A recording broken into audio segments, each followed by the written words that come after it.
Hey guys, Mike here, and I didn't really anticipate making this video. I actually have another video coming up later today, but I just figured since it was kind of, well, it's almost breaking news. It came out about 2 hours ago. It came out while I was on the bus ride home.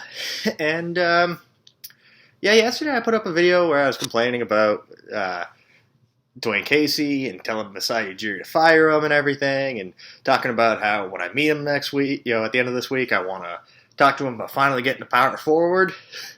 Well, one of those things has already been taken care of. Masai Ujiri spoils us Raptors fans because he is probably one of the best GMs, if not the best GM, in the entire NBA. And if you don't believe me, look at what he's done since just coming to Toronto. He turned Rudy Gay and turned it into Gravis Vasquez, John Solomons, Patrick Patterson, and Chuck Hayes. So 4 guys for one.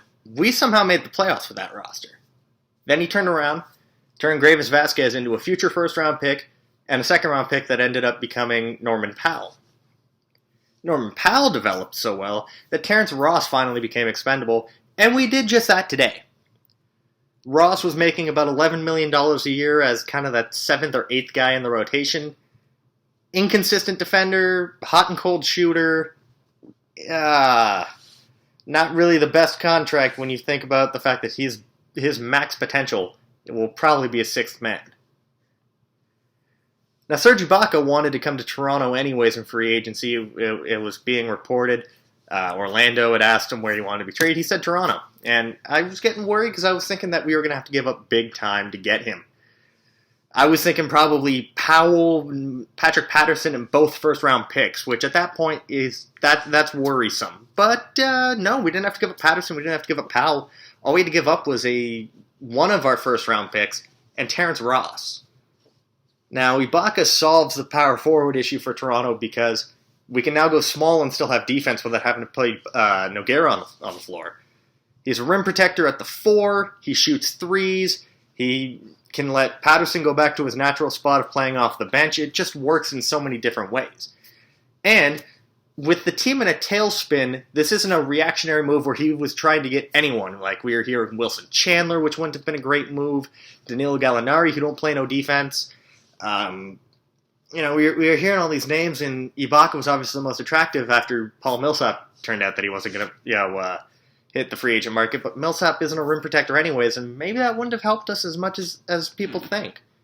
So I really like the move. I like the fact that Masai Ujiri did what he was supposed to do, which was put the team in the best situation. This is a slumping team. We're right now in 4th place. We play Chicago tonight. We almost never beat Chicago, so who knows if we will tonight, especially considering we will be undermanned. But we have Charlotte tomorrow. Hopefully we can get Ibaka in for that game before we head into the All-Star break. If not, then you know what? We might just say screw it, lose these next 2 games, get Ibaka accustomed, and we might be set. And, Washington, they're not that far ahead of us. Boston, not that far ahead of us. We faced Boston after the All-Star break. We don't really have a very difficult schedule. We don't have to deal with Cleveland. And Cleveland's got an injury concern with Kevin Love. Where this move leads us going forward, I don't know. But, hey, Ibaka intends to re-sign with us from reports today, so who knows? But, we got his bird rights, so we can sign both him and Lowry without having serious sacrifice. It's a lot of money to commit to a starting 5, but you know what? That's what the money's there for. All in all, best case scenario for this team is maybe with Cleveland out, and maybe if Boston, I haven't looked at their schedule, but if Boston has a more difficult schedule, we could compete for the 1. I don't see it happening, but, definitely that 2 to 3 seed is possible. Probably the 2 seed, especially if we come ahead, beat Boston, and if we're close and we get the tiebreaker on them, that's perfect. Worst case scenario, we're probably still the 4 seed.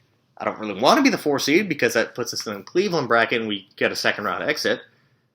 But I'm hoping for the 2 or 3 seed. And you know what? I think Masai Ujiri really did a good thing going forward. That's it for today. There's another video coming out later. I'm not going to spoil what it is.